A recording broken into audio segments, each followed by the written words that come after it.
Hello and welcome back to another video, and thank you as always for watching.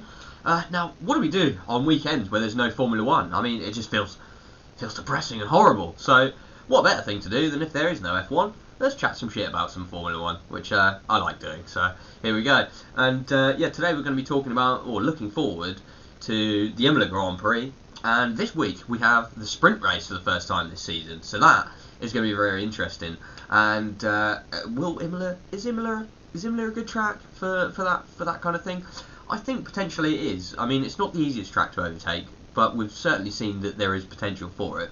And I think the last couple of times, or the last time certainly we raced there, it was completely sodden wet. So I think it's about the same time of year as we went there last time, isn't there? But I'm kind of hoping for a dry race, to be honest, in Imola, because I'd like to see the track just as full potential, really, and see what kind of track it is when the conditions are, suitable for racing, really.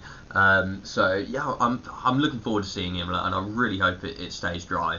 The sprint race is going to add a lot into the mix, but yeah, let's get into it anyway.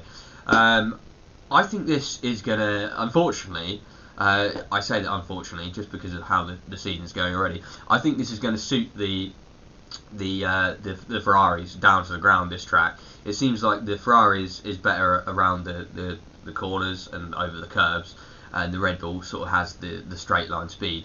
Obviously, it's not a slow track, Imola, but it's certainly not as fast as somewhere like Monza or even like Bahrain, for example. So I think it's going to suit the Ferrari. So whether or not Carlos Sainz can actually get his act together and keep up with Charles Leclerc is going to be a big one here. And yeah, that also then brings me on to the Red Bulls. Will the Red Bulls blow up?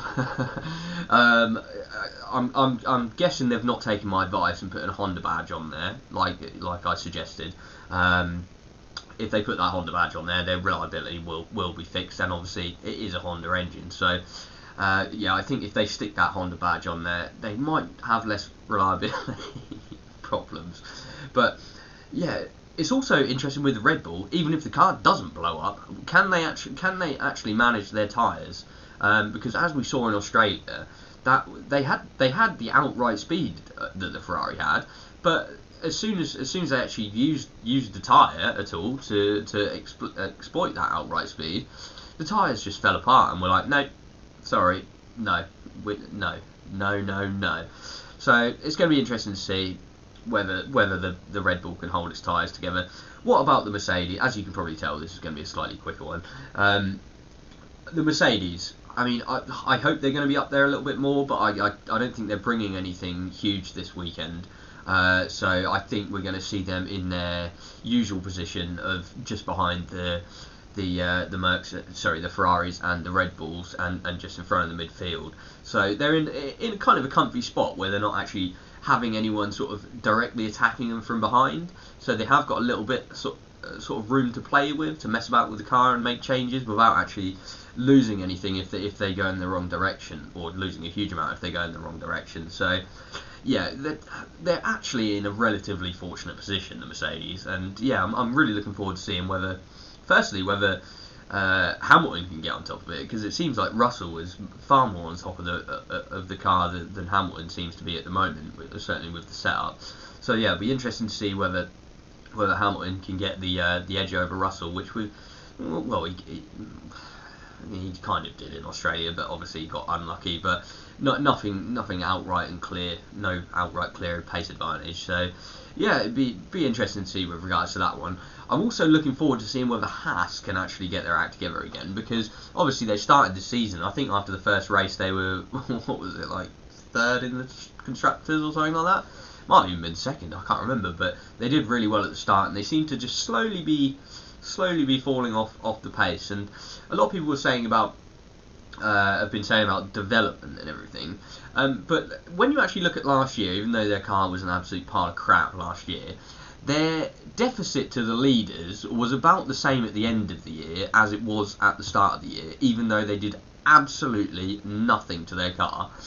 They didn't actually lose relative to their position already. So whether or not, I would assume that they're going to be upgrading the car a little bit more this year. Obviously, we've got the budget cap, but yeah, I'm particularly K-Mag. Well, actually, I want Schumacher to have a good run because, yeah, he's not really had the best of times, really, has he? He's put it in the wall quite a few times. I mean, that car looks horrendous to drive. Don't know if you've seen the onboards from Shakir, but Jesus, that just went like that. I mean, no one's saving that. No one is saving that. So yeah, interesting to see. And also, I'm looking forward to seeing what Alpine, in particular Alonso, can do, because after it was a very disappointing race last week for particularly Alonso, but he did show some great pace and the potential that the car could be, if not as quick as the Mercedes, even quicker, and like be there or thereabouts in that sort of window with regards to that. So yeah, hopefully they get their act together, and hopefully the hydraulics will actually last a lap for Alonso in qualifying at Imola. I feel like he's raced there a lot, hasn't he? There's that great battle with him and Schumacher at Imola.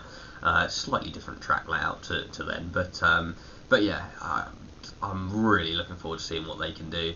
And then finally, the one I'm going to talk about is Williams. I mean, what an absolute incredible performance. I was gutted I didn't actually put it in my video last week, because someone commented down below and said about Albon's performance, and I was like, oh god, I didn't even put that in my video last time. So yeah, I'm really looking forward to seeing Albon.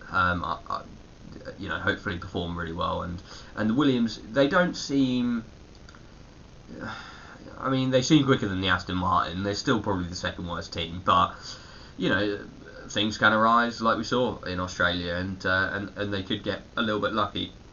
Not that was all down to luck. That was also a pure masterclass from Alex Albon, doing nearly a whole race. Well, it was basically a whole race, wasn't it? On one set of tyres, whereas everyone else was crying after about 20 laps that their tyres were done. So, and he had really good pace as well at the end. He wasn't like dropping off the pace just before he pitted. He was still holding on to his position.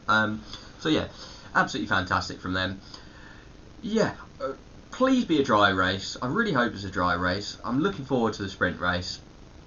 It doesn't seem to. There's so little to go by on the sprint races that it's hard to actually make a prediction as to whether that's actually going to make a difference. But yeah, looking forward to it. It just means you've got extra Formula 1 at the weekend, doesn't it? So that can only be a good thing. And yeah, if you do like this video, please do like and subscribe. I'm nearly at 50 subscribers now, so I think we're on 45 at the minute. So yeah, any help much appreciated. But yeah, thanks ever so much for watching, and I'll catch you in the next one.